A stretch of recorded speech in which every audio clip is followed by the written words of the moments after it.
Kinuyog ng taong bayan ng lalaking ng hold up sa isang taxi driver sa Quezon City. Pero depensa ng sospek, hindi niya hinold up ang driver. Hihiramin lang daw dapat niya ang taxi at nagpaalam pa raw siya sa tsuper. Narito ang exclusive frontline report. Magkakasunod na suntok at sipa ang inabot ng lalaking yan mula sa taong bayan.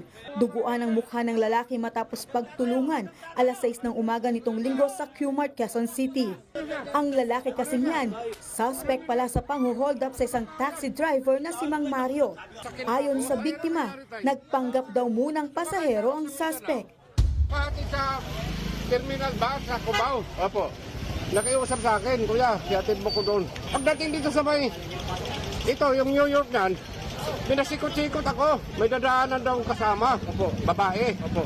Biglang bumunot ng ice pick, sasaksakin na ako. Mabuti na hawakan ko yung kamay.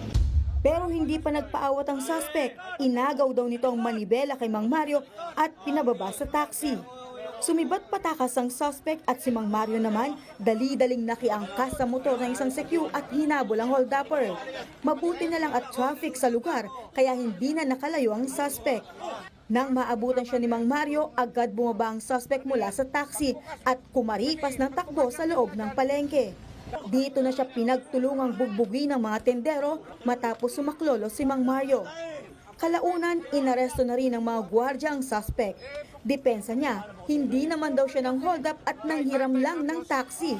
Nagpaalam pa nga raw siya kay Mang Mario. Hindi ko tayo hold up, parang ginawa ko lang po, hiniram ko lang po yung taxi niya. Sabi ko nga po, tayo kunin mo na cellphone mo at saka pera mo, hiniram ko lang po yung taxi, may pupunta lang ako. Bakit mo siya tinutukan? Eh, para lang po bumaba.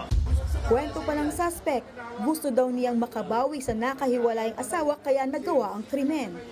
Hiramin ko lang po yung taxi. Para makahanap ako ng pera, parang ganun po. Gusto kong tulungan yung asawa ko kasi nga naghiwalay po kami. Gusto kong makabawi-bawi, parang yayabangan po siya na may pera ako. Wala namang nakuhang pera kay Mang Mario lalo't kakasimula pa lang daw niyang mamasada nang mangyari ang insidente. Ang hiling lang ngayon ni Mang Mario.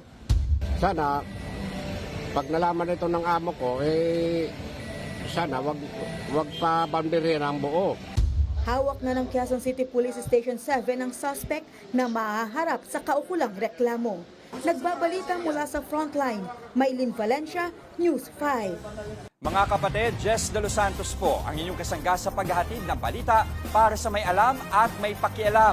Para sa tuloy-tuloy na makabuluhang balitaan, mag-follow at mag-subscribe na sa social media pages ng News 5.